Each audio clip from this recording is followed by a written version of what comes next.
It started out like a normal evening, a few drinks and dinner at the hotel bar before we headed home.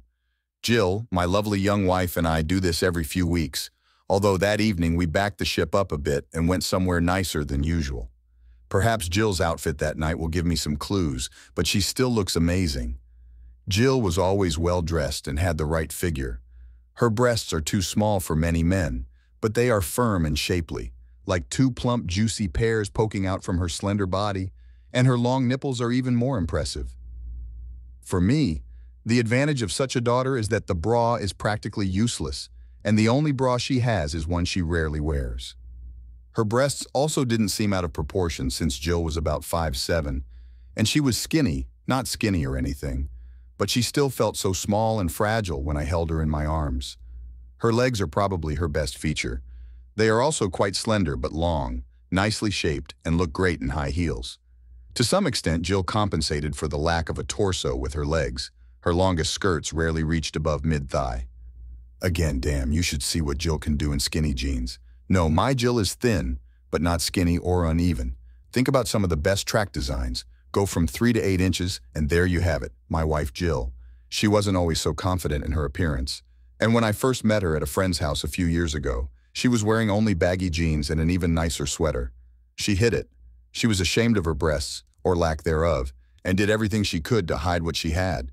I vaguely remember her thinking she had a pretty face and that her hair was neatly pulled back into a regular ponytail. Very good. But other than that, there is nothing. Absolutely zero. I hardly remember his name. One weekend, we were all swimming at the local pool. Nothing fancy, no tanning or anything, just a few hours of swimming and playing. There were 6 girls that day, 5 in bikinis and Jill. She was wearing a simple one-piece suit that her grandmother might have worn, but it still didn't hide from my eyes what her baggy clothes had been trying to hide for the past few months. She is really very beautiful. Well, very thin, maybe too thin if you like curvy women, but never skinny. Her toned body was too curvy. I couldn't take my eyes off him. I couldn't believe it was the same woman. "Look at something you like, Glenn," Wendy, my best friend's wife, asked with a knowing smile. "Well, I never thought he was doing so well." "So, I know what you mean, Glenn," Wendy continued. "I would like to be so thin and have a body like this, but she hides it. She's so stupid." "Oh, you're not so bad, Wendy," I said, standing up a little. "So what I'm trying to say is—" "I know what you mean, Glenn," Wendy said, laughing at my embarrassment. "I'm not your type, but don't worry, some men like girls with big breasts like me, and luckily my husband is one of them." I smiled at him and nodded, grateful that he allowed me to get out of the situation. "Go talk to him, Glenn," Wendy suggested. "Jill hasn't been with a man for a long time." "Jill?" I repeated, a little embarrassed, because I didn't even remember her name, although I visited her several times. "You said that you don't have a boyfriend." "She has a regular man whom she has been dating for many years," my personal matchmaker continued. "She and John dated while they were in school and kept it that way." "What's happened?" I asked him if he would be interested in information about Jill at this time. "He was tired because his pants didn't fit," Wendy explained dryly. "We all told him to relax, but he didn't. One night she caught him having sex with a girl in his car at work, and that was it." "So you don't have a boyfriend anymore?" I asked carefully. "Not really," she replied, wincing. "Not to mention." "So she's still a virgin?" I couldn't resist and let go. "Oh my God, no, Greg," Wendy exclaimed, laughing. "After that, she went crazy for 6 months. She pleased anyone who said something nice to her, and at some point she became a real lover. I think she wanted to get back to him." "How sad." My heart went out to her. "So what?" "She never told us, but I think she was afraid of STDs. Look, it wasn't anything serious. I don't know if she was actually infected, but it shocked her and made her come to her senses." "STD. Oh, shit." It was a little scary, but Wendy noticed my worried look. "Don't worry about STDs," he told me. "You know, there's nothing unusual about this. I've been through this twice and got through it, Greg. I just needed a few catches." "Okay, yeah. Okay, Wendy," I muttered worriedly. What a revelation. Perhaps in the future I should be more sensitive to my friends. That didn't mean I didn't like Jill, and I made a point of spending the next half hour with her as we splashed around in the pool. It took me almost 2 weeks to ask him out, and when I did, I was surprised by his reaction. "You, Greg," she replied, clearly surprised. "Should I go with you?" "I just asked Jill," I reminded her cheerfully. "What is wrong with me?" "But you look good. You have a nice sports car and a lot of money. What do you expect from a girl like me?" Okay, I replied, trying not to laugh. I have a sports car, and if I didn't have it, I would probably have a lot of money. I like you, Gil. What's so strange about the interior? What did you say? Jill asked me nervously. Do you really love me? Of course, I replied with a smile. Are you joking? She asked worriedly. No, Jill, I said, holding her hand. You are a beautiful girl. Why shouldn't I love you? But I'm too thin, she complained. I don't have breasts or anything like that. Men don't like me very much. You are not, you are, I am. She seemed to get to the point of her objection, and a smile appeared on her lips that almost melted my heart when she realized the importance of my answer. Looking back, I think that's when I started to fall in love with my future wife, Jill. You won't let me down? He asked quietly. Never, I replied, and I meant it. I've been disappointed in several people in my life. I promise, I assured him. Okay then, Greg. Jill accepted my offer and smiled wider than I had seen before. Our courtship was wonderful, and along the way I discovered that STDs are scary. It doesn't matter now, but it's still a relief. On our first date, I had no idea what she was going to wear, but I hoped it would be something better than baggy jeans and a sweatshirt. She tried her best. As I sat at the bar waiting for her to show up, I was pleasantly surprised to see her walk in wearing cute pants and a blouse, and even though she didn't show up at all, she was gone. Teach this to the free and formless. She was also wearing makeup that I had never seen on her before. She did this very skillfully too, and I later found out that during her university holidays, she worked for a cosmetics company in a local department store. What's even better is that we get along very well and have many common interests. Well, she doesn't actually support Arsenal Football Club, but at least she's heard about it. I even know the names of some of the players. After dinner, drinks, and walking around the city hand in hand, I finally met and stopped at his house around midnight. Nice car, Jill commented, stopping the Porsche 911. Thank you, I replied with a smile. We've already established that Jill, like me, is a big fan of nice cars, so her comments aren't surprising. My problem is that I have conflicting thoughts. Jill seemed like a very innocent young woman, but Wendy again told me that her past, although brief, was somewhat sinister. What I've done? Would I risk making him think I was an idiot by giving him a chase kiss and leaving? Or insist that he follow her to her apartment? Try to make holes in her panties, and you risk losing them completely. In this case, I did not have to make such a decision. Are you taking me out again? Jill asked seriously. Or am I too normal to date you? You, Jill, I replied, almost laughing. Too easy. You're a doll, Jill. You're so beautiful. The other kids don't seem to think so, she replied a little sadly. If I don't sleep with them on the first date, it's like I'll never go on another date. When I ask them to do this, they lose interest very quickly. I wanted to go back and make a casual remark, but at the last minute the silence bit my tongue, so to speak. Maybe there's another reason, Jill, I said thoughtfully. You're not really trying your best, are you? What do you mean? She asked, confused. I took a deep breath and thought about how I could avoid bothering her. Jill, do you have any nice clothes? I've never seen you like this. I don't actually have any clothes, Greg, she replied. I don't use it. And the dress? She shook her head, realizing that she was simply uncomfortable. High heels? I asked, which only caused mocking laughter. Why not? I asked, but had to repeat the question and insist that he answer. You're just not my Greg. I just don't feel well. I continued to encourage him and put my arm around his shoulders. Jill hugged me happily, but continued to avoid my questions. Our lips met and we kissed. No passion, no words, just a very nice kiss. I think this is perfect for a first kiss. I'm too skinny to wear tight clothes or anything, Greg, and my legs are so long and thin that I look uncomfortable in a dress. Where did you get this idea, stupid? I smiled at him. People tell me this, Jill whispered into my chest. Who? I asked. Oh, just guys, he whispered. I recently saw Jill in a swimsuit, and while there's no denying that she's pretty skinny, there's also no denying that she has a nice figure, and if she wants to show it off, it's a great combination. Legs in a swimsuit. Jill, when did this happen? Who always told you that you are so thin? The whole school, Jill whispered, her face still buried in my chest, her words barely audible. I had to wear a school uniform with a skirt and I hated it. It was very inconvenient. At school? I was surprised. Yes, some people treated me badly. They always said that he had legs like matchsticks and that he had no chest.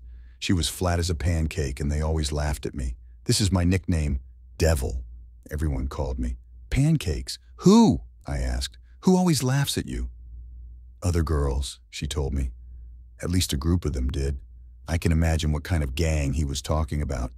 People who think they are better than others. What about the boys? I tried. No, Jill snorted, already in tears. I went to an all-girls school.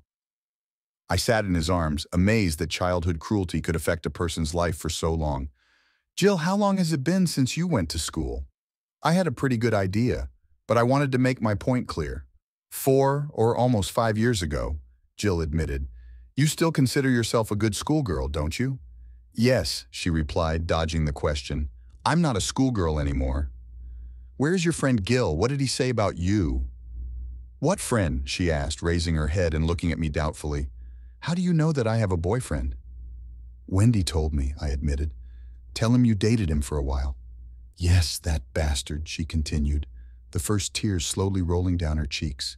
I always said that I didn't have breasts, and if I hadn't slept with him, he would have left me. But you didn't, I encouraged. You survived. But it did me a lot of good, Greg. I found out that he was dating a busty whore at work. So I was the last one to let him down. This isn't exactly the story I heard from Wendy, but it's pretty close. It's better without him. I whispered in his ear and licked his ear. Jill shuddered and pressed herself closer to me. She felt beautiful in my arms, so small, so thin, so fragile, so feminine, so majestic. Greg, what else did Wendy say about me? Jill asked, nervousness clear in her voice. Not that much, I lied. A little white lie never hurt anyone. Maybe I'll leave this discussion for another time. We kissed again, this time with more passion.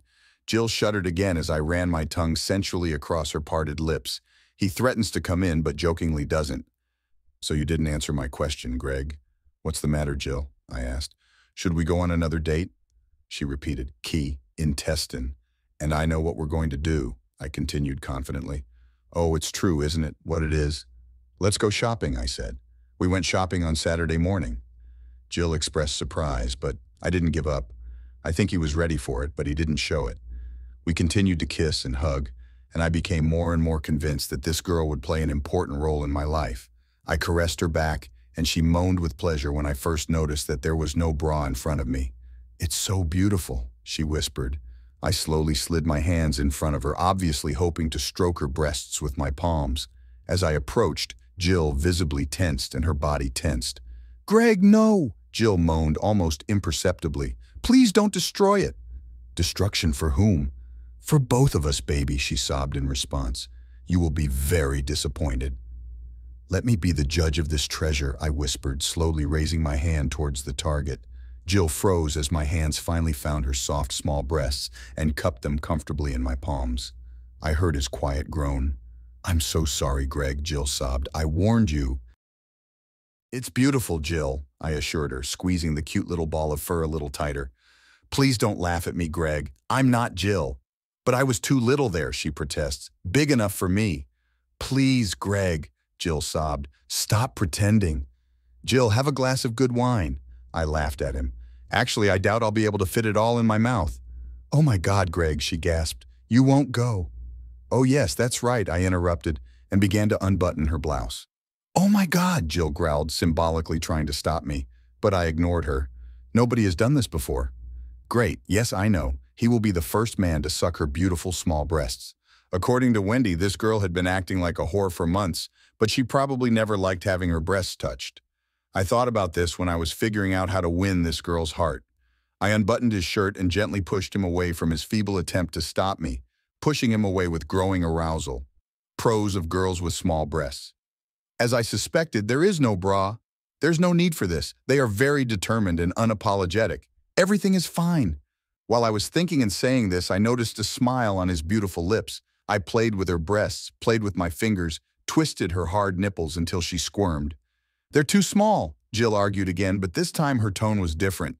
Now she's looking for comfort and wants me to tell her again that I think she's adorable. Beautiful things come in small packages, I told him despite my pace. This is the most beautiful, sweetest little bundle I've ever seen in my life. I'm not entirely sure I'm being completely honest about this, because while I prefer small breasts and always have, over time, I've come to understand them a little. But they were truly perfect and reminded me of the babies I petted many years ago. But this only added to his attractiveness, and I was surprised. "Do it, Greg," Jill sighed. "Please do it now." I needed no further invitation, and knowing what she wanted, I lowered my head as she arched her back and pressed her small bare breasts against my eager mouth. "My God," she exclaimed as I licked her nipples with my tongue. "Don't stop, Greg." I took the tip of her breast into my mouth, sucking on it and using my tongue to increase her pleasure. She then screamed as I took her nipple between my teeth and slowly increased the pressure until she screamed again and begged me to go harder. I bit her nipple until I didn't dare bite it anymore for fear of hurting myself, but she still held my head to her chest and urged me to bite harder. Without preparation, I gently bit her nipple with my teeth like a tooth. "Oh, fuck, fuck, fuck," she screamed, her whole body seeming to convulse, her legs swinging up and down on the floor of my car, her beautiful body writhing wildly in my arms. During this time, I had several orgasms, but this one really amazed me. "Are you okay, Jill?" I asked him lovingly a few minutes later as he lay in my arms, tremors still running through his body from time to time. Gil just nodded, and at that moment couldn't even open his eyes. But she took my hand, brought it to her chest and squeezed, indicating that she just wanted me to hold her while she caught her breath. "So, it's a real orgasm." A few minutes later, she surprised me. "Sometimes I wonder if I'll ever find the answer." Nonsense. Now I know that she really could be mine, the first guy to make a girl come and so on.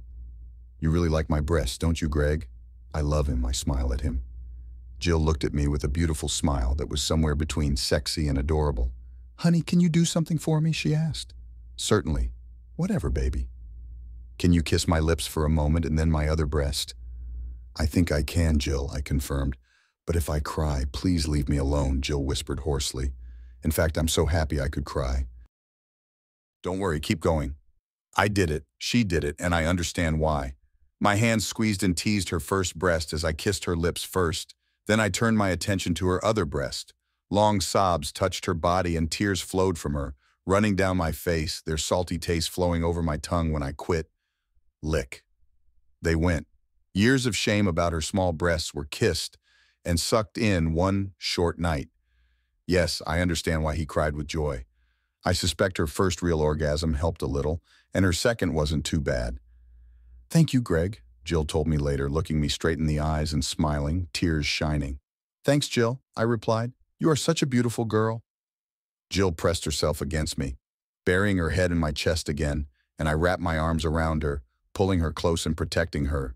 She muttered something into my chest that I didn't quite understand, but I don't think I should have. "I love you." "At least that's what I thought," he whispered. Our next meeting was scheduled for Saturday morning. I picked her up in my car and we took her into town. "What should we buy, Greg?" he asked and leaned towards me. "You'll see," I replied. "I hope it's not for me," Jill continued. "I do not need anything." "You'll see," I repeated, throwing a quick glance at him. She didn't say anything, but the smile on her face showed that she was suspicious of something. She is right. But I don't think she ever realized how much this shopping trip would change her young life. "Okay, Jill," I asked, holding up an article of clothing I had taken from the shelf. "What are you going to say about this?" "No way," he snapped, laughing. "There's no way I can use this." "Why not?" "Too short," he objected. "It looks more like a t-shirt than a dress." "Okay," I agreed, placing it in my hand and taking the other one, which she had already rejected. "That's good, Greg." "Okay, give it to me," I agreed, taking it from him. He then turned his back to it and placed it back in the frame. Too long and too banal. "Honey, how hard should we try?" Jill asked. "I can bring a maximum of 5 people into the locker room. There are 6 of us," I told him. "I'll return this greenery." Without waiting for his permission, I snatched the green copy from his hands and placed it on the nearest shelf. "Oh, that's a shame," Jill said. "I actually liked it." What she didn't know was that it was her only choice and that I didn't throw it away while she wasn't looking. We went to the locker room, which in itself took some time. You know what it's all about, guys. We're on our way. Where to go? Mind your own business and move on. But no women, oh no. They have to stop and look at anything that catches their attention, even if we were looking at it just 10 minutes ago. Anyway, changing rooms were large public spaces where a woman would leave her husband or boyfriend outside, disappear inside, and reappear if she was lucky enough to see something. I was hoping for something more personal that I could shamelessly dive into, but to no avail. I was waiting. I waited a little longer. Then I waited some more. At some point, an assistant came out, looked at me, and asked if I was blonde with long legs. Yes, I replied. What is she doing there? She wants to know where all the clothes she picked out are, he replied. Oh, fog. Is there something wrong with this? I asked. He said they were too short. The assistant answered, hell again. What do you think? I asked the girl and casually noted that she was quite a cute little thing. I think it looks great, he replied. I would really like to have legs like hers. Did you tell him? No, I don't have a chance. I thought about the situation. The whole trip would have been a disaster if I hadn't asked Jill to at least come and show me some clothes. If you let her go out like this, pay $10, I offered. Each of them is special. The girl suddenly became interested and asked.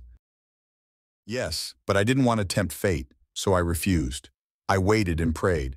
And indeed, after 5 minutes, the girl came out, winked at me, and left. The time has come. Decisive moment. Things didn't actually start out well as Jill poked her head around the corner of the opening looking for me. I wanted her to stand out like any hot-tempered man, and the thought of my bird being admired by the other boys around me was very tempting. But no. Shh, Gil hissed at me again until I couldn't ignore him anymore. What's happening? I asked innocently and approached her. You're a bastard, Greg, he told me. Where are the clothes I chose? Inappropriate, I explained logically. Do you think that's all? Jill protested. Logic doesn't work with women, does it? Honey, I won't know until I meet her. I think this is a good idea. Well, I'm not going to go out in this dress and show everyone that they can see me, Jill told me arrogantly. Why not? It's too short, Greg, she replied with a hurt expression on her beautiful face. If I bend over, everyone will see my panties. Then don't bend seemed like another logical answer, but it didn't help. She still refused to come out. Finally, with the help of an assistant, we convinced Jill to at least stay in the hallway so I could see her. This seemed more promising, but she continued to crouch a little, crossing her arms over her chest, afraid of giving herself away. Stand up straight, Jill, I ordered. No, please, no! Come on, Gil, no! I looked at her with the kindest eyes and quietly said, That's all. Oh, crap, Jill sighed, took a deep breath and sat down, lowering her hands. Wow, too short in every way. The dress was black and had a small pleated skirt, and I mean a small pleated skirt that went down her hips. The blouse was so tight that even though her breasts were small, anyone who looked at her could clearly see that she was not wearing a bra underneath. I said it was too short, Jill said. Well, that's a little short, I admitted, but it looks great. Your legs look great too. I'm lost, the assistant agreed. Your feet should always wear clothes like this. I agree, said a deep voice to my left, and Jill's mouth dropped open in surprise as she saw some of her other halves looking at each other. Beautiful, another commented. I wish my wife had legs like yours, darling. Oh my God, Jill exclaimed, but she held on bravely and even turned us around a little to show us the dress. I'm too small. I mean, is this right for me? Good. Oddly enough, all four of us said the same thing. Jill smiled sheepishly, but her joy was palpable. Should I try something else? He asked nervously. Damn, success is rarely this sweet. Over the next 20 minutes, Jill modeled the 5 pieces we had chosen, feeling confident in each one. When she put on the 5th dress, she walked like a model and seemed a little surprised, looking at the small group of people, not only the men who appeared out of nowhere in amazement, but also at her, especially at her beautiful legs. After hearing a few comments, she turned red with anger, ran up to me, kissed me, and then ran to the dressing room. As a result, we ended up with 2 dresses, including a black one that was obviously a bit short. Honestly, it was his decision, but he didn't want to argue. Skinny jeans, 2 pairs. He looks very good in it. Have I already mentioned this? 2 skirts. One is tight, the other is not too tight, but both are, of course, short. 3 new blouses you never even dreamed of. Oh yes, and 2 more white, tight, short t-shirts. God, do they look good in their new jeans? Then she left the store. Skinny jeans and a t-shirt that looked like it had been airbrushed. Her sweet little breasts were proudly on display, her hard nipples desperately trying to break free. Sexually? I myself could not believe his change. People are looking at me, Greg, he worries. You must think I look bad. People are watching you, Jill, I confirmed cheerfully. They think you're very sexy. Don't be silly, Greg, Jill replied. But instead she emphasized her small breasts even more and practically strutted down the street, desperately trying not to smile. I wonder if he would have retained his confidence if he had realized how little that shirt left to the imagination. But that night he had to look in the mirror, and those two t-shirts and skinny jeans became his go-to outfit for the next few months and beyond. The next stop was a shoe store, and Jill, as always, began to protest, saying that she could not have these shoes and would not have any other shoes. With the help of an assistant, a very handy guy, we again convinced Jill to finally try on a pair. Black, simple, and not too advanced. She was a little shaky at first because she had never used them before, but the salesman told her that she would soon get used to them, so she did. We set this pair aside and the seller provided us with a red pair that was much taller than the black ones. "They are beautiful," Jill exclaimed. "But I couldn't get there. He was falling. People laughed at me." But the expectant smile on her sweet face told me that convincing her would be easier than convincing her. "Oh, okay," he gave up after a few minutes. "I'll try, but we won't buy them." Our friendly salesperson even gave her some walking tips. "Put one foot in front of the other," he said, smiling. "What do you think I'm doing?" Jill also smiled with great interest. "I'm moving forward. I'm not retreating." "No, ma'am," he replied with a smile. "What I mean is that when you step forward with one foot, you turn it and place it directly in front of the other foot. You know, like the models do on the catwalk." "This is really stupid," Jill commented, but she tried it anyway. And after a few minutes, although she was still a little unsure, she went confidently, her butt swaying sexy in her tight jeans, and we were together. Personally, we watched the series with our asses and laughed at ourselves. "The legs look good," the seller commented. "Yes," I agreed. "Nice ass," he added, as she danced sexy away from us. "Yes," I agreed again. "Nice tits, if you don't mind me mentioning it," he continued without any sign of embarrassment as Jill turned to face us. Through the thin t-shirt, every detail of her tight little breasts was clearly visible, her hard nipples clearly visible, which showed that she was well aware that we were talking about her. She was wearing skinny jeans, a t-shirt and heels, and looked very sexy. "She did it, didn't she?" I agreed again. "You're lucky, buddy," he finally ventured. "Yes," I nodded again. "It's me, isn't it? Me too." 15 minutes later, we happily walked out of the shoe store with sexy red heels in our bag, black lace-ups and bright smiles on our faces. I suspect that in the group we passed that day, there was one man who did not move his eyes as we passed. I've never been a jealous person, and that's normal. The transformation into Jill was almost unbelievable. He experienced moments of uncertainty in the first few days, especially when he found the courage to return to work in his new avatar. He did it very carefully, and it was a good idea. Wear heels on the first day, skinny jeans a few days later, and enjoy the full effect by the end of the week. "I was hit 6 times today," he said proudly the next evening, laughing when he saw my face contort a little. "Don't worry, Greg. You are my man and I owe you everything. You're the only man I want to be with." 3 months later, we were engaged, and by Christmas we were Mr. and Mrs. Greg Howard. "You have no idea how lucky I am," Jill told me as we left the reception holding hands.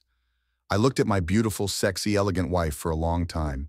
I have no doubt who the lucky one is. This shoe salesman was exactly the person I needed. For the next few years, we both suffered from a terrible disease, marital bliss syndrome. We're really bad. Our life could not have worked out better for us.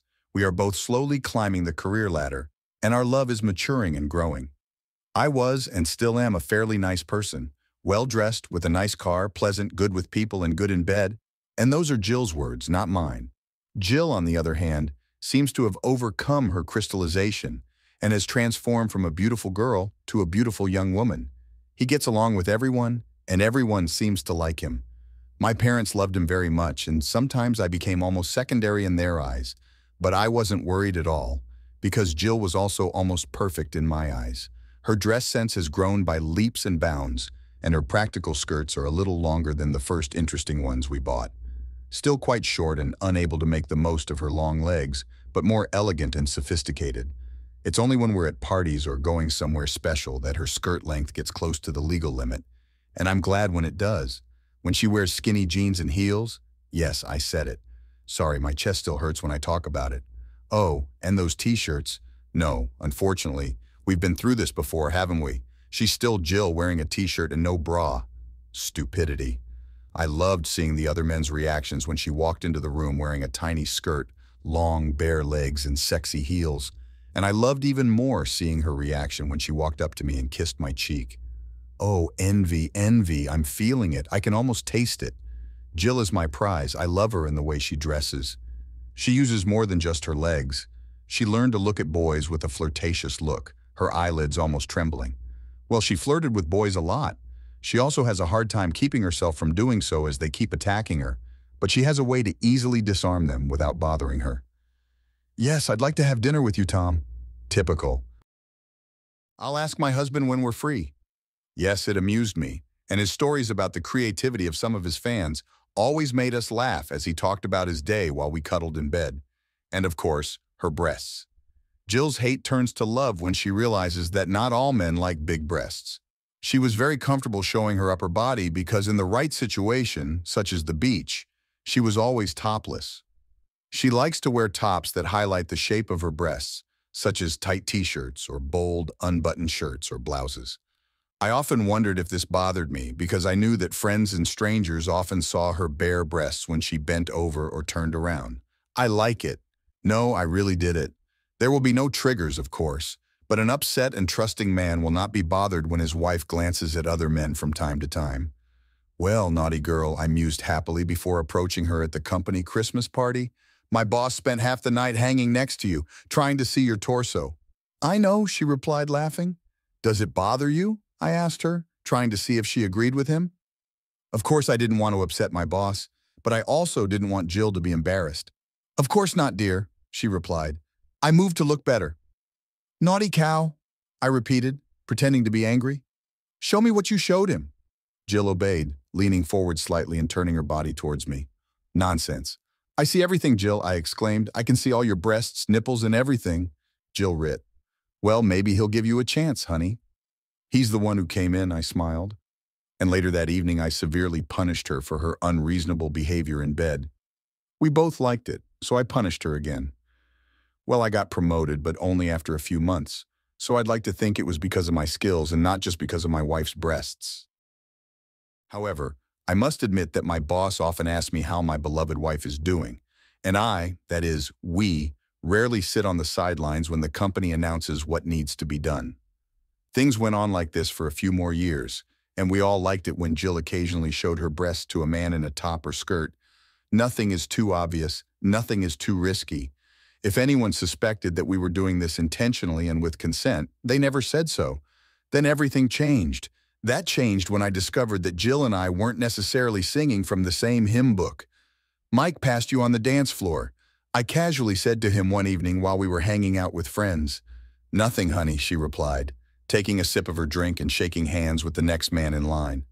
I watched them dance to modern tunes, Jill swaying sexily 2 feet away from her new dance partner, Ted. She was well aware that he was looking at the space between her half-unbuttoned shirt, which opened and closed as she moved. Normally, I would have smiled when I saw this, but I was a little surprised at what I thought I was doing to Mike, especially his nonchalant reaction when I brought it up.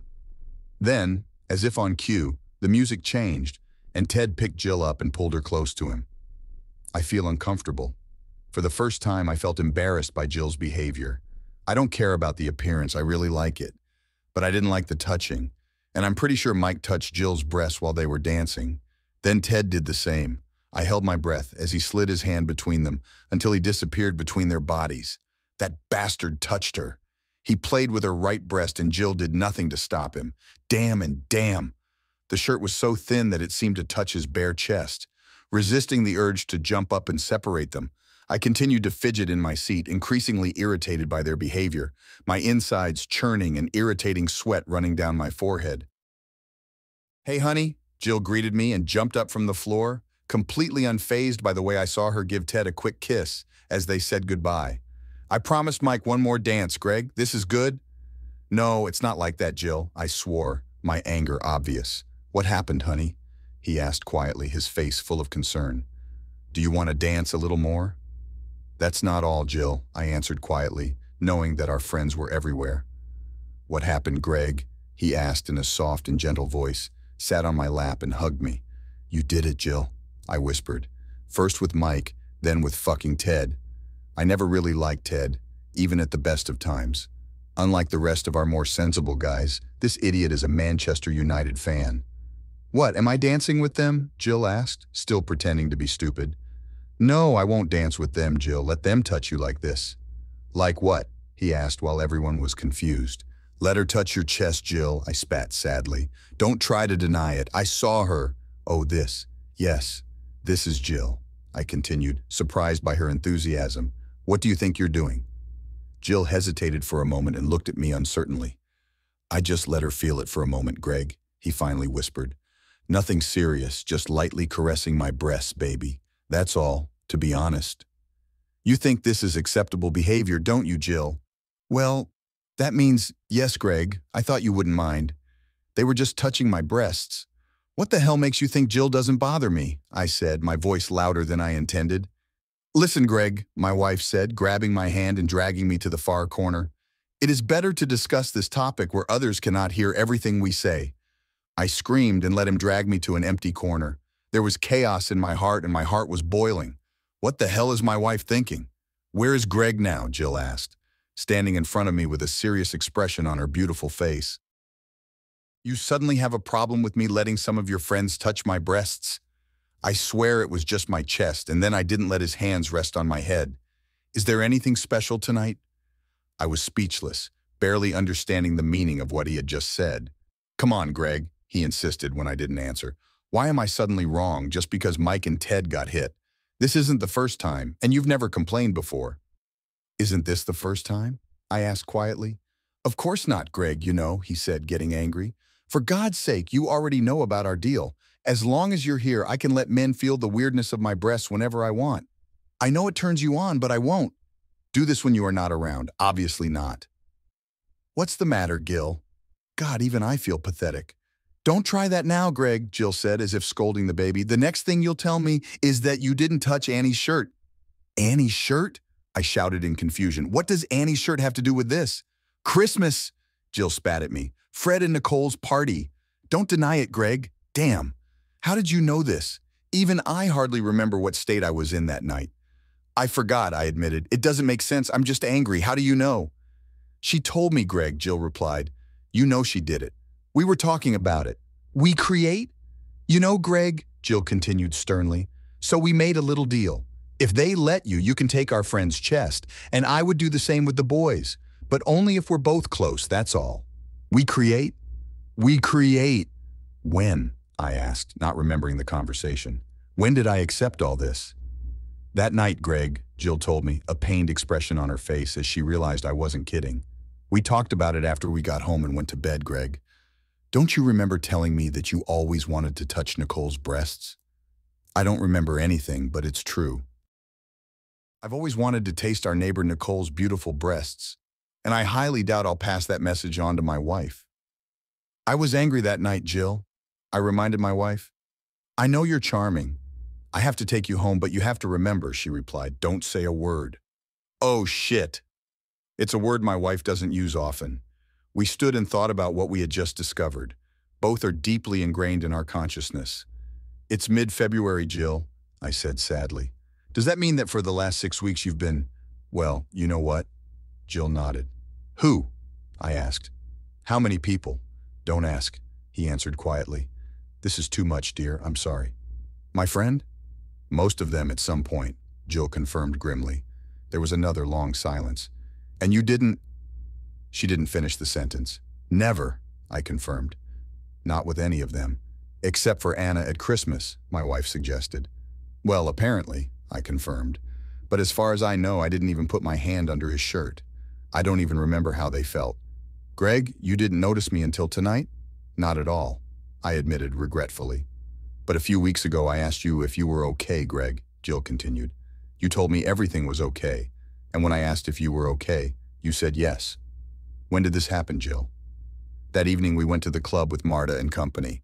When I came down, you were playing on the computer.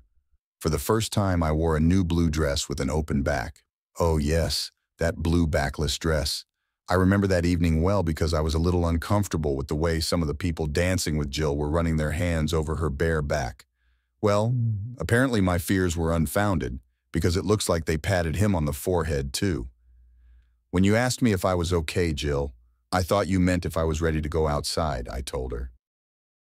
Oh. Then when you asked me if I was okay, I thought you meant if the computer game I was playing when you came down was okay. Computer games? Yes, Jill, computer games, I repeated. So you're saying that you get along with other women besides Greg? No, Gil, that's not what I meant. Oh, shit, my wife repeated, covering her head with her hands. I'm so sorry, baby. Oh, damn. Oh, I'm so sorry. Back. Do. When I think about it, the thought of some of my friends stumbling quickly doesn't seem like the end of the world.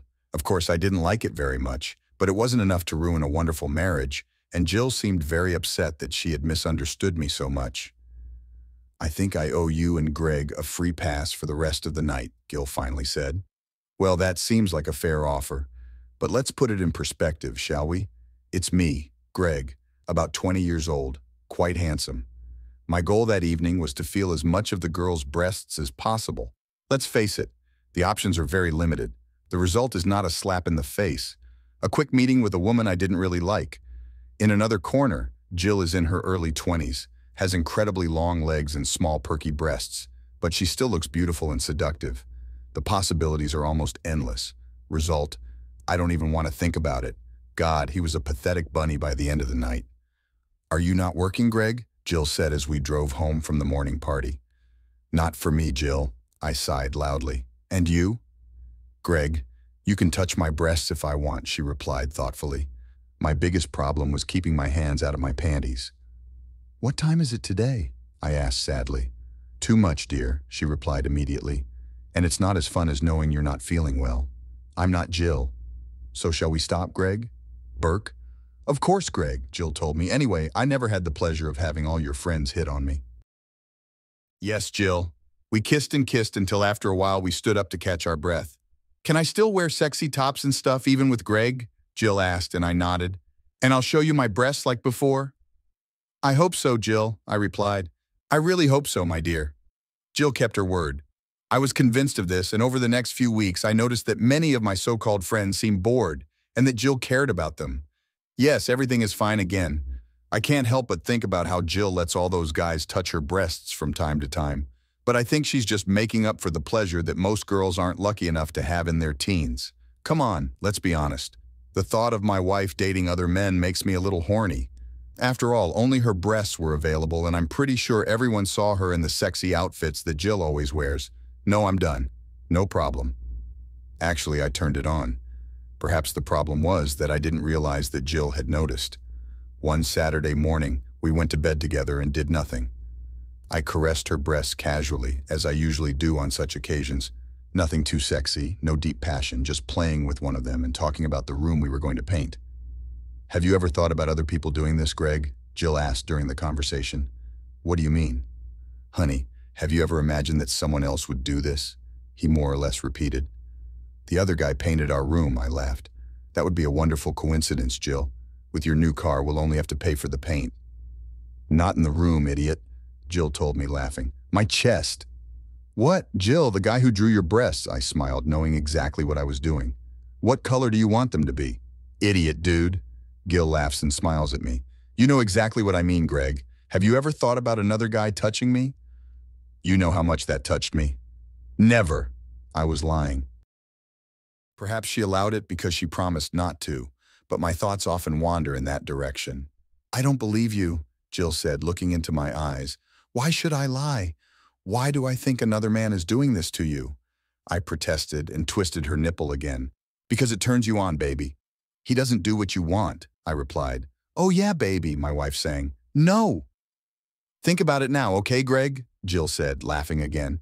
Don't deny it. You're thinking about it now, aren't you? Of course, now that you mention it, I had to admit, refusing to admit that I was very excited about the idea. For some reason, I didn't quite understand. It bothers you, doesn't it? No, of course not, I said, trying to keep a straight face. So why is this baby so big, baby? Jill asked in her feminine voice, leaned over and took my erect penis in her small hand. Explain clearly. Of course, it wasn't easy, and despite Jill's fuss, she continued to tease me. I want to know who I think is playing with her breasts. When and where will I watch? Will it be more than one person at a time, and will I be involved? All questions I really don't want to answer. Hell, I almost don't want to admit to some of the fantasies I secretly enjoyed. Maybe we should talk about this again, Greg, he finally said, releasing me and hugging me. I think I should solve this little problem. With that, I grabbed her, and we began foreplay, a wonderful affair that lasted most of the morning. It was really good, and I knew he hadn't heard the last part of our conversation. A few days later, the words, "Honey, would you change your mind?" This came up by chance in our conversation. "What is Jill talking about?" I asked, although I immediately understood what he was talking about. To be honest, I expected this, and she didn't give me a chance to escape. "You know what I'm talking about, Greg, and I know you must have been thinking about it," Jill began to explain. "I know it turns you on, and you know I like it." "But Jill, it bothers me how my friends treat you," I complained. "Imagine the fight that would have happened if one of his wives had gotten angry about this." "You're right, Greg," he agreed. "I always feel a little bad when your friends do something wrong. But what if it's someone we don't know?" "No, Jill," I answered hesitantly, knowing full well that my child would react whether he wanted to or not. "I just don't want others to feel like you're controlling them." "Why not?" she asked. "How do you answer this question?" "That's not true, Jill," I explained. "I'm not jealous. It just doesn't look good. Just a feeling." She laughed, and I couldn't help but laugh. "Honey, why do you feel the need to do this?" I asked him, desperately adjusting myself so that he wouldn't notice the tent in my pants. "Just harmless fun," she replied. "And besides," I asked, wondering what unfinished business he had. "Well, sex always seems more exciting afterward." "Well, then I'll feel better," I forced myself. "We'll see how it goes. That's it." Then he took me to bed early, and we tried our best for two energetic young people of the opposite sex. It's really not a problem. The fantasy of Jill adjusting her breasts turned us both on, rather than just putting them on display. The problem, I discovered, is that Jill's distinction between fact and fiction seems more blurred than mine. It was Friday night, and Jill and I had a wonderful dinner at a local hotel with the best restaurant in town. Of course, it was expensive, but it gave Jill the opportunity to dress up, and on the other hand, our relationship is better than ever, and we are still crazy about each other. "I'm not ready to go home yet, honey. How about a drink at the bar?" my wife suggested. Of course, I'm fine with that. I rarely turn down the opportunity to show off my beautiful Jill when other guys are around. That evening, she wore a short blue dress, also backless, and not too high in the front. We had just returned from a short holiday in Spain, and she still had a beautiful golden complexion, and despite her short skirt, there wasn't a single tan line showing. I'll let you guess why. I'm very proud of her. Oh, very, very proud. God, I'm so proud it almost hurts. We both sat on the bar stools, Jill crossing her long legs as usual and letting her short skirt ride up, revealing her slender tan thighs barely covered by her panties. The waiter who served us seemed friendly and tried not to draw attention to himself, but failed miserably. I didn't know whether to look at her legs or at the space in the front of her skirt that reached down to her navel. There was a lot of moving around, but I think he won the gap, and having spent the night before him, I can see why. "Naughty," I accused him as he walked away. "I'm just doing this for you, baby," she replied, and we both laughed. "It's right," I explained, swallowing the rest of the brandy in one sitting. "Stop drinking, girl, because when I get back from the bathroom, I'm going to take you home and fuck you." "Promise, promise," Jill replied, laughing. "I don't think we'll ever be happy again. I didn't run or anything. I just went to the men's room, did my business, dusted it off, put it away, and came back, a little surprised to find that Jill wasn't alone anymore. She had only been gone for 5 minutes, but there was a well-dressed stranger standing next to her, leaning against the counter and talking to her. After the initial shock, I realized that a girl as beautiful as Jill would probably get hit on in a bar like this, especially when she was exposing so much of her body. I confidently walked up to her, with a smile on my face, hugged her waist and kissed her deeply. "I'll show this guy who this girl really is." "No, my husband is on a business trip now," I heard her say. "I'm here with a guy who works for me, and we just finished a meeting." "I'm sorry. Was it? Did I hear you correctly? Am I working for them?"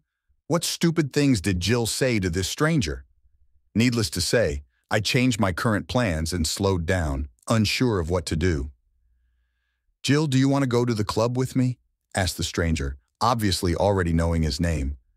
"I'm so sorry, Daniel," Jill replied, leaning over and no doubt looking at him through her skirt knowingly and casually. "I can't leave Greg, but you can come to us if you want." "Okay," the big man agreed. "Maybe we can do this later." "Maybe Daniel," Jill joked. "Let's see. I think it's time to force myself to accept them." "It's okay, Jill," I greeted her, placing my hand on her waist. "What kind of creature did you find?" "Oh, there you are, Greg," Jill replied, deftly removing my hands from her waist and placing them on the counter. "This is Daniel, this is Greg." We hesitantly shook hands and sized each other up. He undoubtedly wanted to know how to get rid of me as quickly as possible, and probably thought that I was trying to protect my beautiful boss from predators. Of course, he wasn't actually that wrong. "Nice to meet you, Greg," he greeted me. "You're lucky to have a boss as handsome as Jill here." I looked at Jill, and she was blushing with embarrassment and probably already regretting her little apology. "Yes, Daniel," I replied. "At times it was a real pleasure to serve under him." Jill was coughing and almost speechless, and Daniel was looking at us, wondering what was going on. "Daniel is here to check on a company he's thinking about acquiring, Greg," my dear wife kindly told me, making me feel even less important. Even in real life, I could not come close to this goal, but as Jill's so-called assistant, I felt the pain of humiliation for the first time. "Greg!" damn Daniel shouted. "You're almost old! Can you come over and put my jacket on the chair I'm sitting on?" Situations like these make the hairs on the back of your neck stand up, and Jill has seen the hairs on the back of your neck stand up too. This bastard treated me like a lackey. "Are you sitting in front of my wife, my boss, Annie?" "Children, why don't you sit down?" Jill intervened and calmed the situation. "It will be more convenient for all of us." Before I could explode, he served me drinks and led me to the table where our new friend had apparently left. When I arrived there, I had a wife on one side and an illegitimate child on the other. I wouldn't have chosen this plan, but it could have been worse. A polite conversation ensued in which I sat silently angry, distant, and largely indifferent, my anger growing by the day. I rarely object to a man having the pleasure of looking at Jill's breasts, as you probably already know, but from the way he leaned over her, there was no doubt that he had an open view of those long, hard ones, nipples. They appeared immediately, and without seeing them, I got angry. Gil is clearly trying to help him with the mission, but that doesn't help either. I was tired of this situation when I heard Jill asking her friend if she could have another drink. For a moment I thought they would forget about me, but then Daniel remembered and asked what I wanted. "He's going to drink a soda," Jill interrupted. "Then he had to take me home." "Soda, my name is Jill," Daniel answered quickly, "but maybe I don't need to take you home." Everyone laughed. I winced. I'm a fan. I'd had enough, but Jill squeezed my hand and told me to stay calm. I lost my temper a long time ago, but I still restrained myself and did not shout at them. "God, I'm so sorry, Greg," Jill exclaimed once Daniel was out of earshot. "It all started as a game in which I flirted with him. I thought you could get rid of it once you got back." "Then you should get rid of him now, Jill," I said. "I'm tired of him looking at your breasts, so let him go and let's go home." "We can't, Greg. He brought us something to drink so we couldn't leave." "Then don't sit in front of him, Gil, otherwise I'll go out alone." "It's okay, Greg," Jill said, kissing me on the cheek. "I'll be more careful. Let's play a little." To play together? What does it mean to play together? "Come on, Greg," he laughed. "It can be fun. Let's see what happens." "What do you think? What will happen? It is very nice." Further, then Daniel came back and I didn't say anything. I wasn't happy, but at least Jill and I were soulmates again. "So let's get started, guys," Daniel said as he placed the tray on the table. "Give this nice lady a G&T, give me a vodka Red Bull, and here's your Coke, Greg." "Thank you," I replied, and Jill remained silent. "What are you doing, Greg?" Daniel asked from his seat. Apparently he thought my humiliation was useless. Smart bastard. He understands that, doesn't he? Cursing the man who works for her, he's unlikely to wear her panties again, right? Smart bastard. A little, Daniel. A little, you know. I wasn't going to calm down so easily. He smiled at me, leaned forward, and whispered something in her ear. I'm not sure, but to me it sounds like, "Can we get rid of this guy, Gil? It infuriates me, I assure you." Gil laughed and leaned towards him. This bothered me even more. "Listen, you two," Daniel said, hugging my wife. "Everything will be announced publicly tomorrow, so why not celebrate?" "What is there to celebrate?" I muttered bitterly. I felt like I had nothing to celebrate. I was just counting down the seconds until the end of this joke. This guy, Daniel, was a few years older than me, obviously richer, and perhaps a little more worldly. I'm afraid of him, and I'm very ashamed of my wife's attitude towards this idiot. I said I was looking for a company today, but I actually signed a sales contract. It was Wimhold and Grimley, you know, W&G Limited. They're pretty big here. Oh, my divine aunts, no, damn. W&G, Jill muttered, leaning back in her chair. Oh, it's good. Yes, he continued, oblivious to our doubts about his enthusiasm, and continued to give vague details of the wonderful things he hoped to achieve with his new acquisition.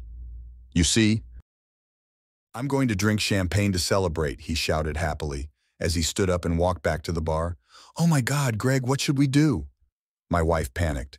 Jill, you got us into this mess, I reminded her. Yes, it is true. You may have already guessed it. Jill is a junior manager at G&W. It would almost be funny if it weren't so serious. I'll kick you, Greg, he begged. Probably, I replied angrily, even though I was afraid Daniel might hurt Jill and getting fired wasn't my top priority. But we can't afford it, Greg, he continued. We can't pay off the mortgage with just your salary. It's real. This is very bad for us. We have to play this game, Greg, Jill whispered as Daniel returned to our table and interrupted our conversation. Let me do it, baby. I'll get us out of here. Guys, we're here, he announced cheerfully, pouring champagne and deftly hugging my wife's thin waist. A lot has happened today, and perhaps the next few nights will be even more exciting. Jill smiled nervously at me. I tried to hide my frown. Daniel poured some champagne and even remembered me. That day we drank to his success, and then again to him. Unfortunately, we didn't stop there, and before I knew it, I was getting dizzy looking at the 3 empty bottles of Elsa's house on the table in front of us. In fact, even I have to admit that Daniel is a good conversationalist, as long as he doesn't get on my wife's bad side. And this time they both made sure to leave me out of the conversation. Oh, Daniel! Noticing my tense brain next to me, I found myself laughing drunkenly as I watched my wife kiss Daniel, as her hand slid into the deep V at the front of her skirt. I exhaled quietly. Hey, you two, stop it, I think I said, but in vain because they ignored me. I reached out to remove her hand, but instead I grabbed her skirt and heard it rip as I pulled it. Look what you did, Greg, Daniel laughed loudly. Jill's left nipple is sticking out. What should we do about it? Can one of you take a sip? My wife laughed, her eyes a little glassy and her speech a little slurred. Jill was never an alcoholic, and when I thought about it, she shouldn't have let it happen. Yes, I shouted drunkenly, but as I leaned forward, my hand missed the table. I lost my balance and fell to the floor. I looked up and saw the bastard lean over and stare as he took her small breast into his mouth. Damn them both. God, if I could think straight, I wouldn't be dizzy. If only I could get back on my feet. I more or less sat down, surprised at how quickly the champagne took effect. I leaned back on the bench, blinked, took a deep breath, and tried to wake up. By this point, he had freed Jill's breasts from her top, squeezing and caressing one while sucking on the other. All he did was lean back in his chair and open his mouth, breathing heavily and letting out soft moans of passion. God, she has her ways, doesn't she? But somehow I can just sit and laugh at the two of them.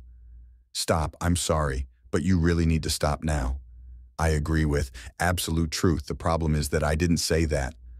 I looked up and saw the manager on duty, who had probably received the call from the waiter, standing over him, watching what was happening. I'm so sorry, he repeated more softly as Daniel and Jill snapped back to reality.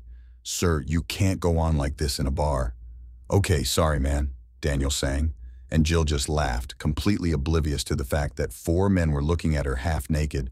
Her skirt slid down to her waist. You really need to hide your thoughts, the manager told her, still looking at her.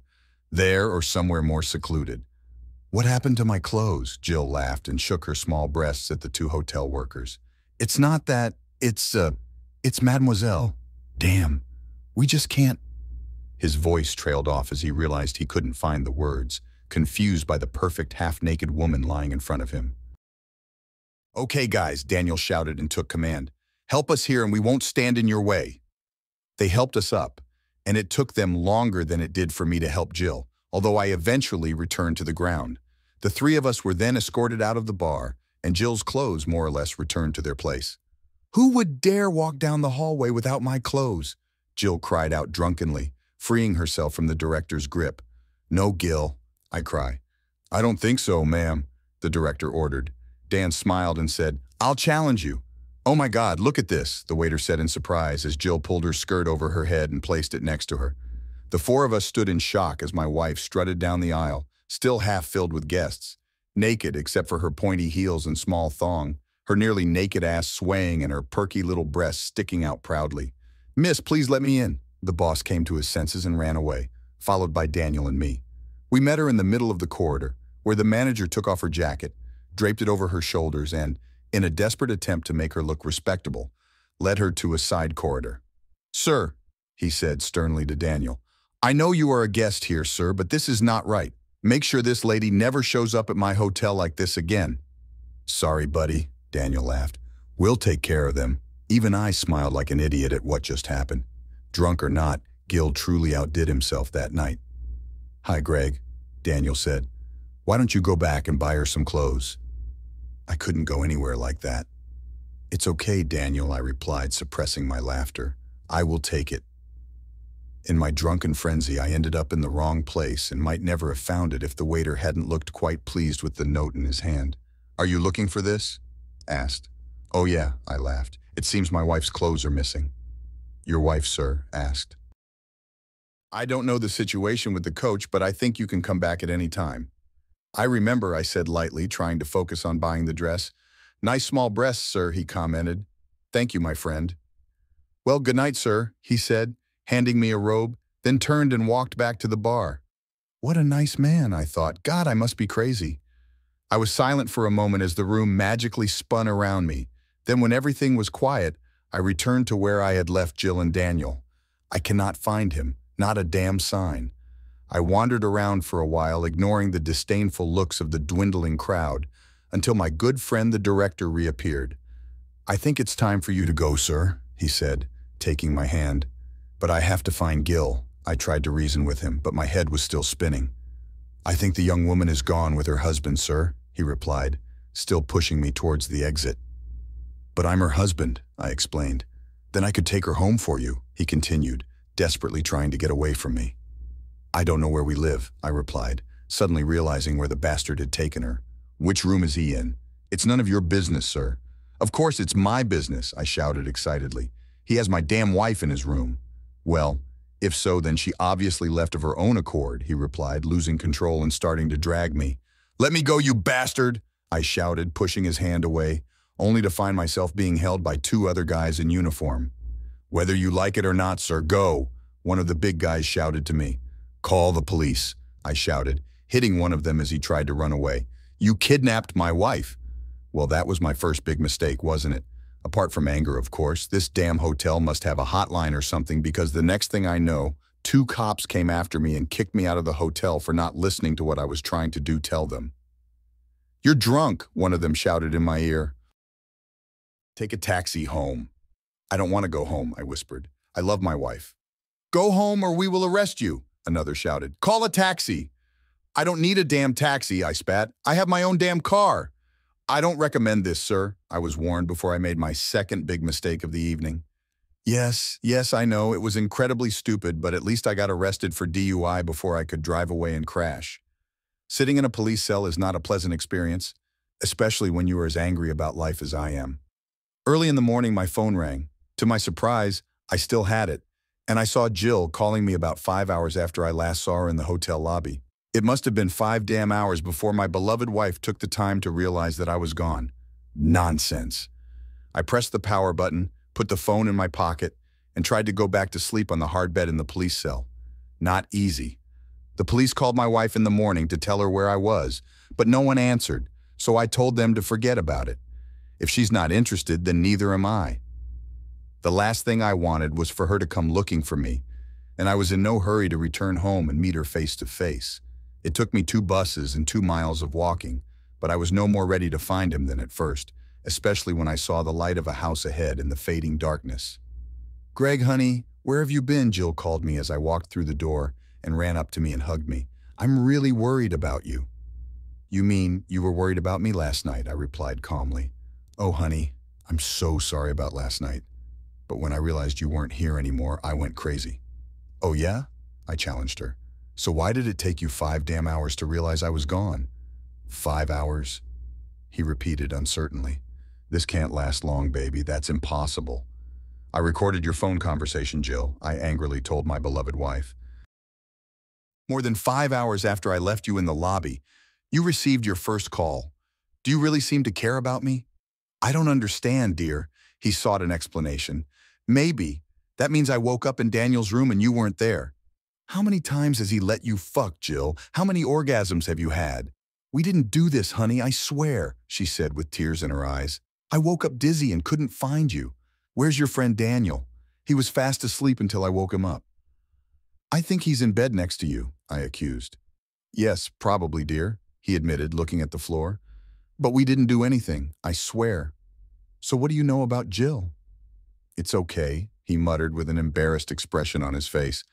But I'm still in my underwear, Greg. I looked at her, not knowing what to think or even if she knew what she had done. Jill, when did you get back? I asked her. Does it really matter, dear? The tears in Jill's eyes became clearer. Honey, you're with me again, and that's all that matters to me. What time, Jill? I asked and shook his hand. How many? I don't know, Greg. This morning, she said angrily. Who cares? Liar, I accused him. Damn liar. The police called at noon, but no one answered. You just returned this afternoon. Police? Jill almost screamed. What does the police have to do with this?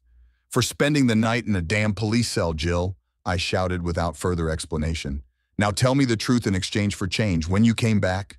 I'm not sure, Greg, she muttered, sobbing. Somewhere after lunch. Who cares? Jill, what you've been doing all morning is going to make a difference, I said, trying to remain calm. Did you have a leisurely breakfast with your lover, or did you fuck him in bed all morning? If possible, Jill's face seemed paler, although her Spanish holiday tan couldn't hide it. It's okay, I assured him. Eat breakfast or damn it. What was it? He bought me lunch, Jill whispered, almost inaudibly. And you brought me back here. So, Jill, what did you do before lunch? I asked, my anger rising again. I take it you haven't played cards all morning? No, Jill admitted shyly. Have you slept with anyone? No, I had no clothes, just underwear, and I went home, didn't I? Daniel went and bought me something to wear, and then drove me home. You said he invited you to dinner, I pressed her. It's okay, he admitted, crossing his arms over his chest. I couldn't call you, so I knew you weren't home, so I went to lunch when he invited me. He bought me a beautiful dress. So you weren't worried about me? Well, Greg, he said, looking at me sadly, you were going to the dentist this morning, so I thought you were there. Damn, I forgot. Damn, this is the second time I've missed a meeting, and I'm going to get in trouble. Greg, please, she began to beg. I really love you. I was stupid last night, but nothing happened, so I can't forget it, right? Dear Danny Boy Gill, where is he? I asked. You spent the night with him half naked, and you expect him to think nothing happened. No, I promise. So it didn't bother you. No. So, what was it? I screamed, my anger flaring again. I saw him touching your breasts and sucking on them. Did you let him touch you too, or did you suck him off? No, no, no, he shouted. We just kissed. And kiss? A little, he softened, but not like us. Can you let me touch your breasts? Well, little Greg, yes, I saw it, but it was in my pants. Well done, I replied sarcastically. I'm so proud of you. What a wonderful wife I have. Oh, Greg, I'm so sorry. I said I was very sorry. I don't know what happened to me. I drank too much. I can only imagine what's going on with you, Jill, I replied. I bet it has something to do with Daniel. No, Greg, please, Jill sobbed and then burst into tears. Jill began to scream loudly, violent sobs shaking her body, and she clung to me, desperately hoping that I would hold her and comfort her. What did I do, Greg? God, what have I done? Jill, our marriage is over, I told her. You did it. The conversation obviously went nowhere, but I yelled at her and she cried for half an hour or more. We finally calmed down and I sat down in my favorite chair and resisted his attempts to sit on my lap. Why didn't you stop me, Greg? He finally asked, calming down. I was completely drunk. Why didn't you stop me? I don't know, Jill, I said. Maybe I'm just as guilty as you. I should have stood my ground when you did it again. Well, you know, when he finally came to me and climbed into my lap, I didn't say no. I'm too tired and exhausted to fight this. We sat in silence all night, huddled close to each other. Neither of us said a word, both praying to God that something similar would not happen last night. I wonder if our marriage will miraculously survive. I still don't know if Jill really cheated on me last night, and I'm not sure if she's really doing it. That night, we didn't go to bed. We just sat on the couch. Jill asked if it was time for us to go to bed, but she found it too difficult. The next day went by quickly, and the next week didn't go much better. When Jill found out that I had lost my license a year ago, she was very angry with me, but when she brought it up, I just looked at her and she quickly shut up. I was like a robot completing a task at work, not allowing my brain to think about what was happening and how to process it. I could make a mountain out of a molehill. I just do not know. Remembering that time, I imagined bouquets of flowers. If I hadn't encountered this problem, this might never have happened. Perhaps one day it will disappear. I love Jill with all my heart, but I can't forget what happened that night. This couldn't last long, and one night Jill finally cornered me. "Greg," he said, "we need to talk about this. We need to get over this." "I don't know if I can do this, Jill," I said. "That night you put that bastard in front of me and spent the whole night naked with him and then forgot about me." Jill put her hands to her head and burst into tears. What is the magical power of a crying woman that can overthrow the strongest man, especially if it's the woman you love? There was no long-term solution, but we made love for the first time since that damn terrible night. There's nothing special or even good about it. Damn, this is not good at all. But it does not matter. This is just the beginning, but we'll see if we want to continue. It's not her. You know me. A day passed, a week passed, and finally a month. Nothing was really broken, but we were still together and we still had hope, although the ultimate happiness seemed to have left our relationship. But we tried. Not just me, but both of us. Then something happened that gave us both something to hold on to. Unexpectedly, Jill received a big promotion. It was not just a promotion, but a new job that took her to a new level of leadership, and for the first time in our relationship, Jill brought the same income to our family as I did. It may not seem like a big deal, but I knew this would be a turning point for Jill, and I felt like it could be a turning point in our relationship. In fact, the next 6 months went much better, almost as good as before. That was earlier. Yes, you know, I almost forgave him. Remember, you see, this is different. But everyone makes mistakes, and as they say, life goes on.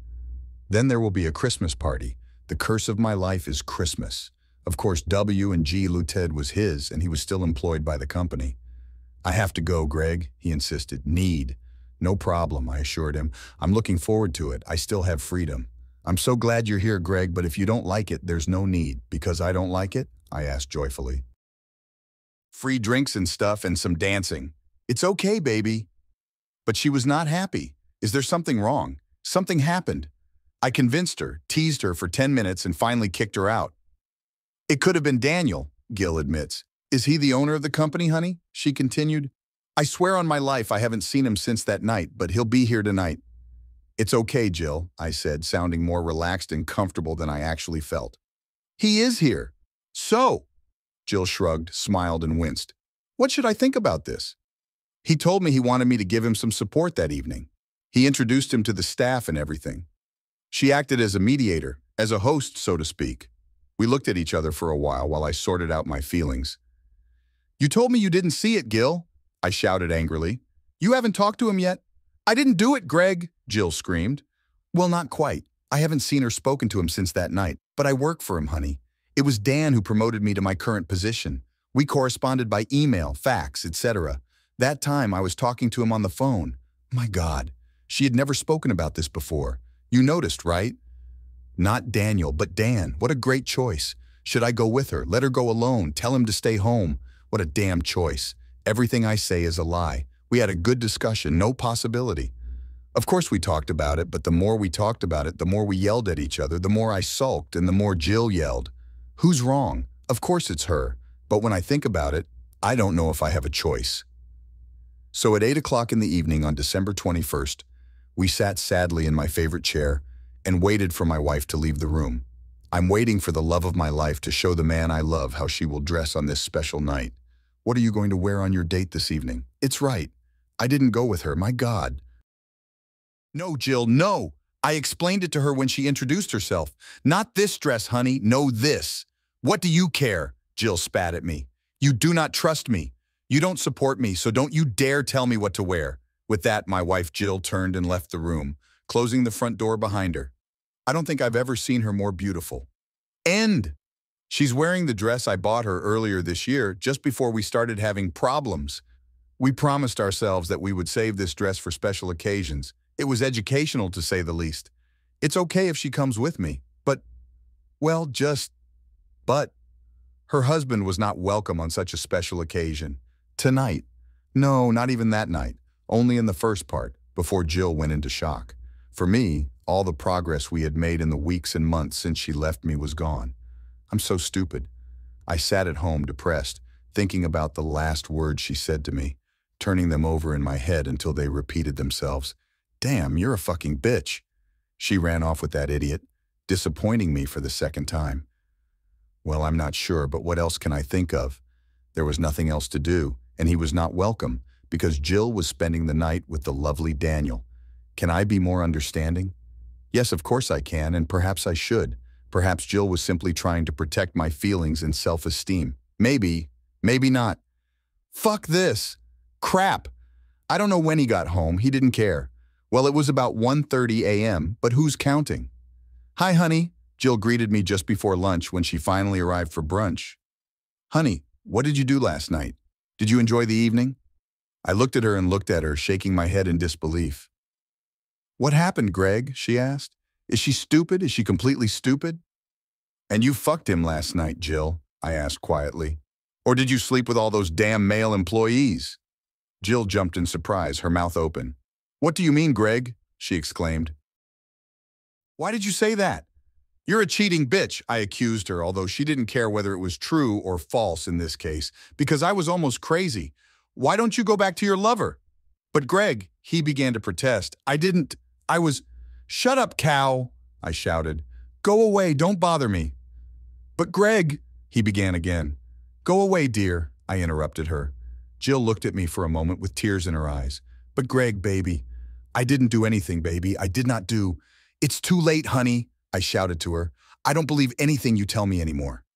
Having said this, Jill burst into tears, turned, and ran out of the room. 10 minutes later, I heard the front door close, and she left the house, and I didn't know where to go. It took me about 5 minutes to start berating myself for being so stupid.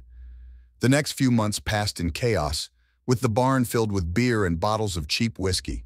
I don't remember much, but at least it didn't hurt as much. But at some point, as always, reality must set in. This is Mike. Remember Mike, my friend who I caught fondling my wife's breasts a few months ago. Considering everything that has happened since then, it doesn't matter anymore. Don't you think you've had enough, Greg? I heard someone tell me as I leaned against a bar in town. This was not my place because it was clear that I was no longer welcome here, at least for now. I looked back and recognized Mike through the haze of alcohol that had enveloped me. Mike. I think he expected this and insisted and eventually convinced me to go to McDonald's with him, promising to bring me something to drink later. Everything is fine. I have to make a statement here. I don't like Big Macs. No, sorry, I didn't like it at all and still don't like it very much. But I'm probably one of the few people whose life was saved by Big Mac. This gave Mike time to contact me, talk to me and tell me what an idiot I am. I lost my job and didn't even know it because I didn't show up to work so many times that I finally stopped coming to work and they stopped waiting for me. He never mentioned Gil, and I never asked him. When I opened my heart to him, he focused on me.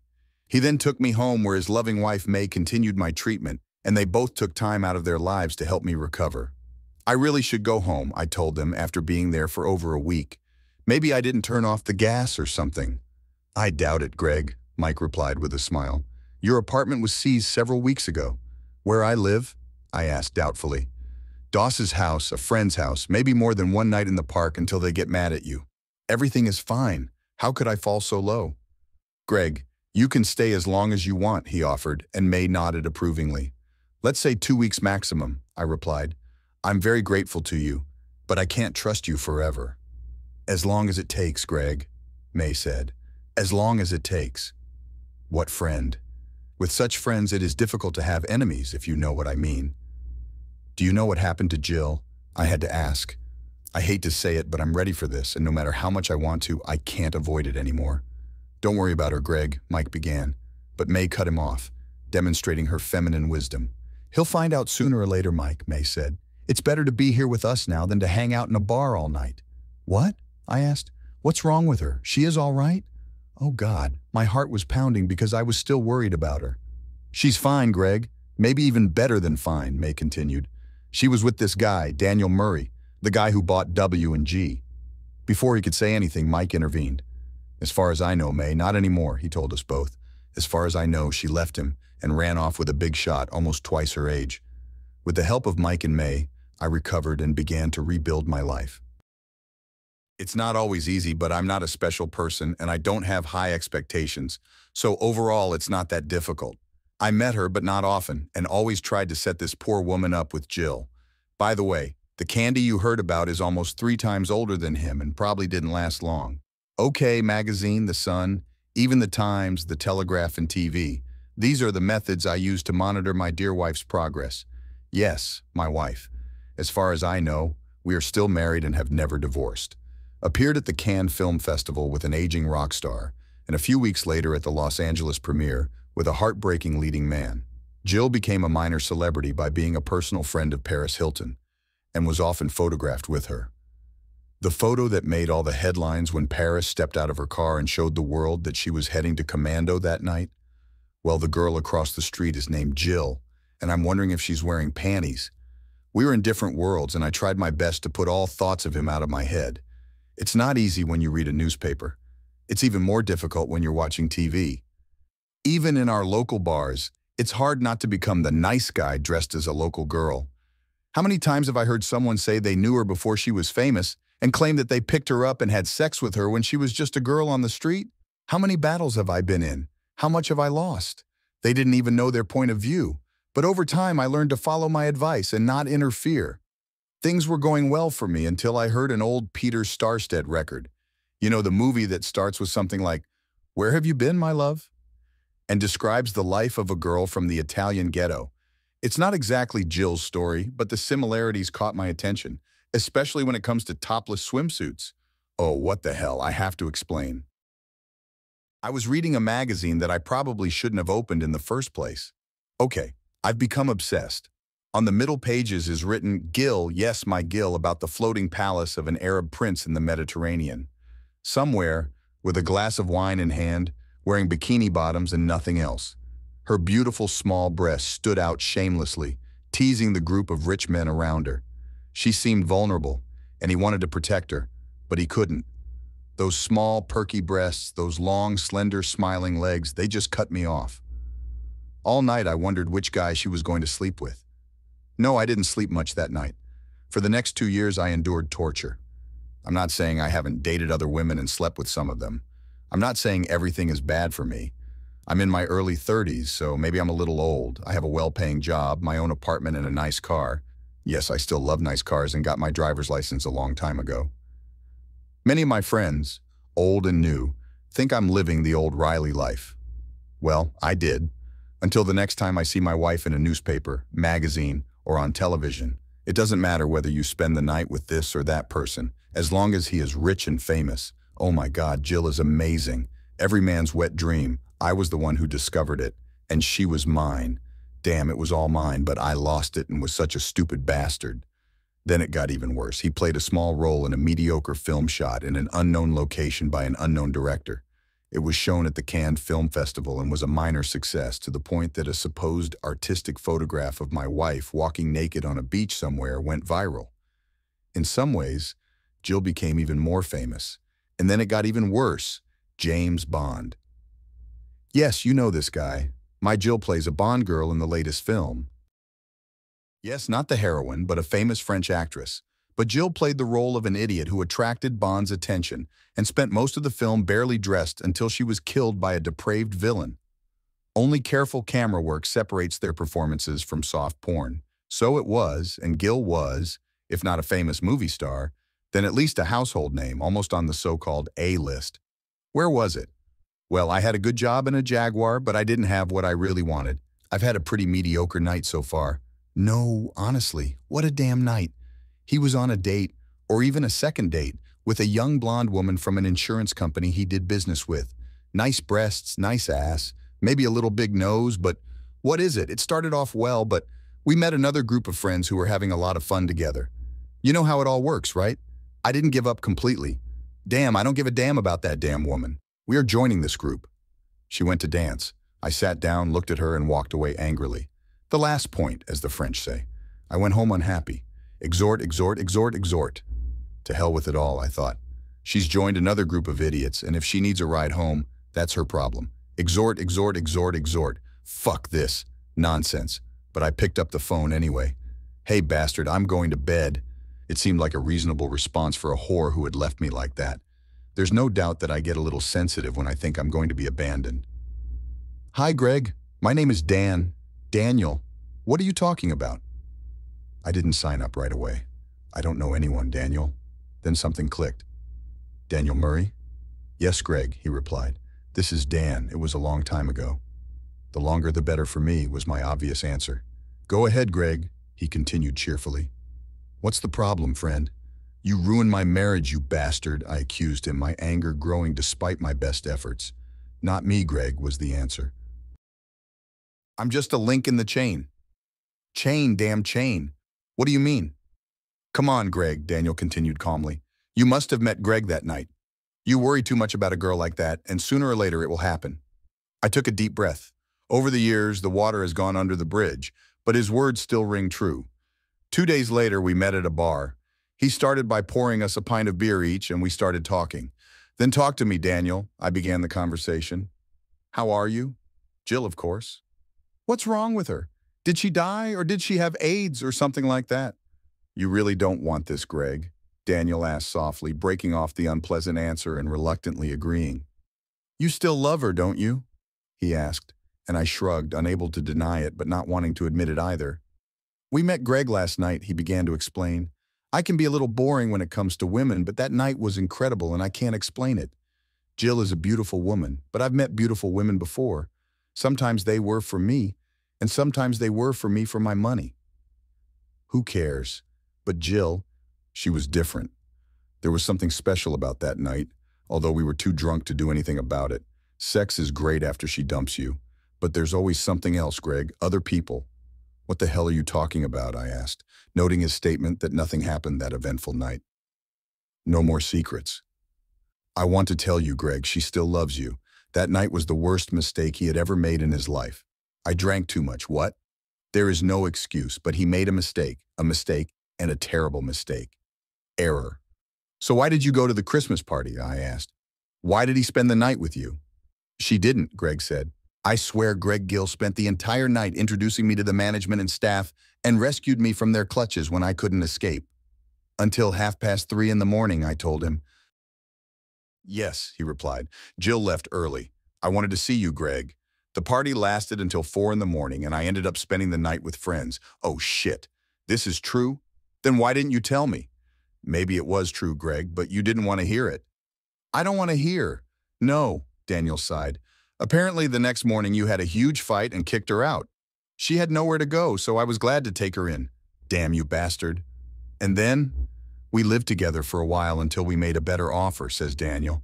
The pain in her voice made it clear that Jill knew him as well as she knew me. That bastard Ellen threw her things in her face and then walked away. You didn't have time, and I couldn't keep up with her. I didn't stand a chance. And then there were rock icons, movie stars, and even Justice. What did you see in him, this idiot? This damn minister. And a U.S. senator, I added. He got divorced because of her. Yes, Daniel agreed, shaking his head and remaining silent for several minutes. But you're the only man she's ever loved, Greg, and it's not easy for a man like me to say that. Ah, why do you think I asked you to meet today, Greg? Daniel asked insistently.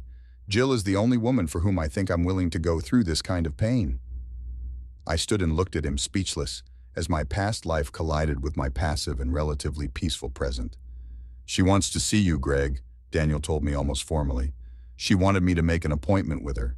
Christ almighty. And tomorrow, Greg, he insisted. Jill arrives from Dubai at 11 o'clock. Are you free tomorrow afternoon? Nonsense. The next day, as I waited for Jill to show up at the hotel where we were supposed to meet, I can't even explain how I felt.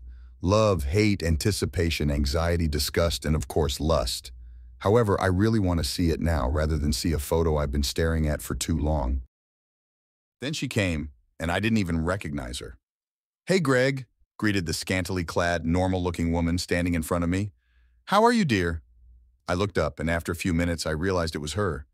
Jill, I muttered. Should I strangle you? Why are you dressed like that? Her appearance reminded me of the first few months I knew her, all baggy jeans and shapeless tops. It's incognito, honey, Jill told me. I'm too famous to call myself me.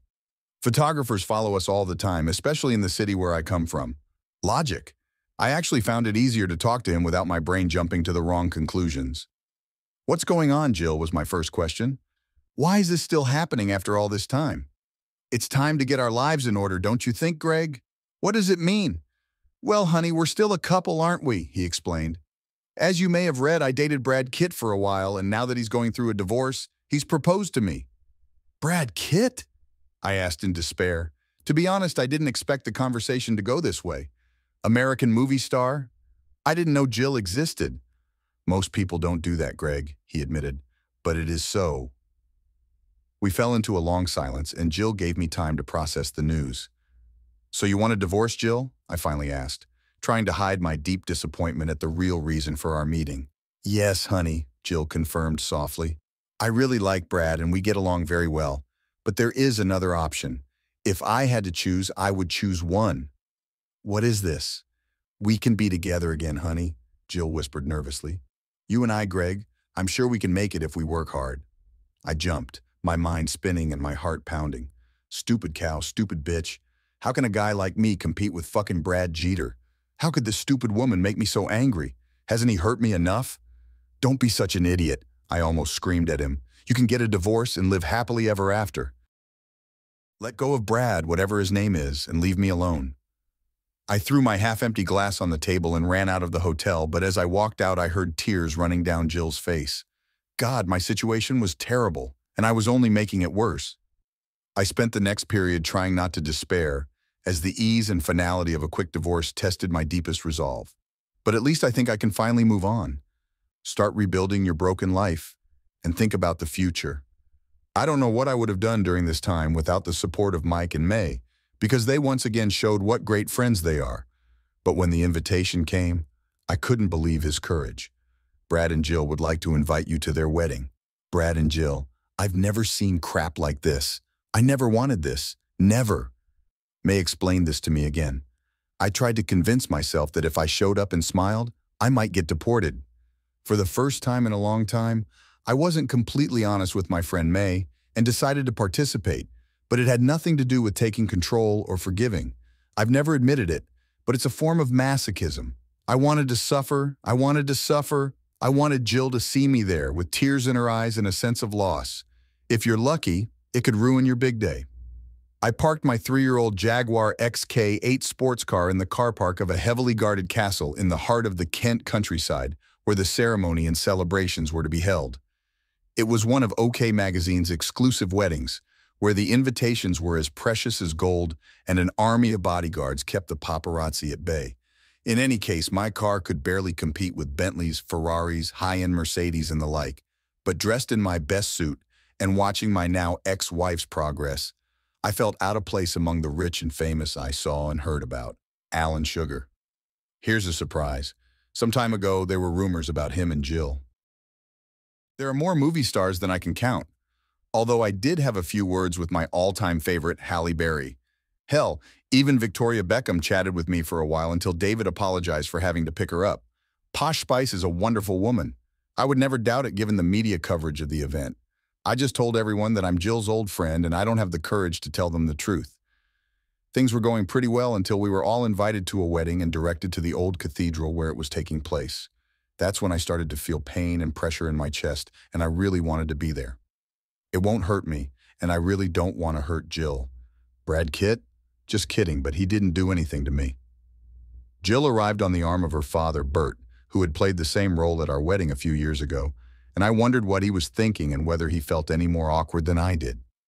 Jill looked around and smiled at specific friends and relatives, but pretended to be desperately looking for specific people. Yes, it's right. She saw me and our eyes met. Looking at her, I felt a chill. She was so beautiful and he was ready to lose her completely. Jill said something quietly to me and I swear she said, "I'm so sorry, honey, please forgive me." And then she walked away. She walked past me and approached her new husband, who was waiting for her at the altar. The ceremony began and I felt sick. I desperately wanted it to end. I wanted to avoid the humiliation and torture. Why the hell did I agree to participate? I heard Jill say yes, but the others ignored me, until the minister asked this magical and slightly stupid question. Is there anyone here who has reason to prevent this marriage? Speak now or remain silent forever. To this day, I don't remember the exact words, but you get the idea, right? I bit my tongue until I could taste the salty taste of my own blood, but I covered my mouth with my hands to keep from saying anything else. God knows everything Jill did to me was essentially my stupid mistake, And no wife, not even Jill, deserves such shame and humiliation. Seconds passed and I slowly exhaled and relaxed, tears blurring my vision. I lost my chance. Too late. But what kind of feeling was unfolding before my eyes? What's happened? Why am I standing? Why was the minister left with his mouth open in amazement? Why the hell is everyone looking at me? Damn, what did I just shout? What I've done? What did I do to ruin the life of the only woman I've ever loved? Considering they were nice to me when they took me out of the church. But then I didn't resist, and I was led out of the castle into the parking lot, where I stood confused, wondering what the hell I had done. I ignored the confused faces of the waiting driver and servants who looked at me with blank faces. I don't know why I was kicked out. Well, they'll soon find out. I limped to the car, got in, started the engine, let the powerful 4-liter engine growl in a gesture of stupid defiance, then accelerated, planted my feet firmly on the ground, and miraculously flew out of the parking lot. Both avoided the huge stone pillar that stood there. There was no doubt that he had been guarding it for centuries. I ran down the road at full speed, not caring about anything or anyone, whether I got into an accident or not. I looked at the huge banana trees on the side of the road and thought about how fast I would have to drive to kill myself if I decided to crash into one of them. What tree? This is the end. Luckily for both of us, I spotted a girl on horseback leaving the field in time and instinctively braked. The brake pedal slammed under my feet as my clumsy efforts were replaced by ABS. I stopped, but it was too close, and sat cursing my stupidity while the poor girl struggled to control the frightened horse just 3 feet in front of me. Idiot, damn idiot. With an indignant expression on her face, the girl finally turned her horse and disappeared in the other direction, and I sat there for a while before I came to my senses. I soon selected drive again, switched off sport mode, drove down the motorway at a more reasonable speed, then quickly turned onto the main road and headed back the way I came. Oh, if I could do it again. And 10 minutes later, I saw in the rearview mirror another car which was following me very quickly and driving this distance at quite a high speed.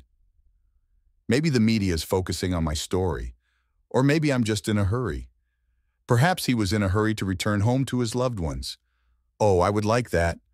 A bright red sports car passed me and crashed on the pavement. The Alfa Romeo logo on the grille left a lasting impression deep in my subconscious. No, it's impossible. As I passed him, the Alfa suddenly braked and stopped in front of me, forcing me to brake suddenly again. Try as I might, I couldn't avoid it, and my car crashed into him. The front end of my big Jaguar throwing the little Alfa into a shallow ditch where it slowly came to a stop. A red Alfa Romeo Spider sports car, similar to the one Gil drove in the James Bond films, like the one Fiat gave him after the movie because his car got him a lot of attention. I sat there in shock. "Greg, are you telling the truth?" Jill asked as she opened my door. "Are you really saying that you still love me and that I shouldn't marry Brad?" "That's what I'm saying, right?" "I think I must be Jill," was my only possible answer. "I guess I never stopped loving you, darling. Sorry, I couldn't do anything about it." "Come on, baby," Jill called, sliding next to me. "Get out before the press comes. My bridesmaid's car is blocking the entrance, but they'll catch up to her quickly." "Where to go?" I asked doubtfully. "A hotel or something like that?" "No, Greg," he replied sweetly, leaning down and kissing me. "Take me home, baby. Please, let's go home." Conclusion?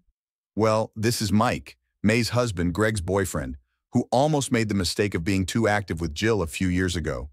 The above story was written by Greg about 6 months ago for May and I, before he and Jill moved out. Her life quickly became unbearable, with the media waiting at her door as the story became the hottest story in the press, and she despaired of what might have happened. We arrived as planned, avoiding the media frenzy, and only after introducing himself to the policeman guarding him did he let us in through the main door. 3 hours later, we are walking fast, and the few journalists who try to follow us quickly ignore us. The only difference was that it wasn't us at all, but Greg and Jill in our thick winter clothes. I cheated on her. I have deceived many people. They were angry when they discovered this trick, but they were a little happy when they realized how important it was. There is also the matter of the missing couple. Where have you been? We do not know.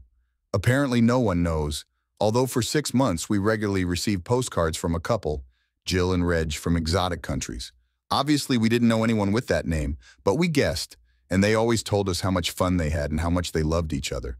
Some of the cards showed a beach, with a beautiful girl sunbathing topless in the background, but May noticed how much the girl looked like Jill.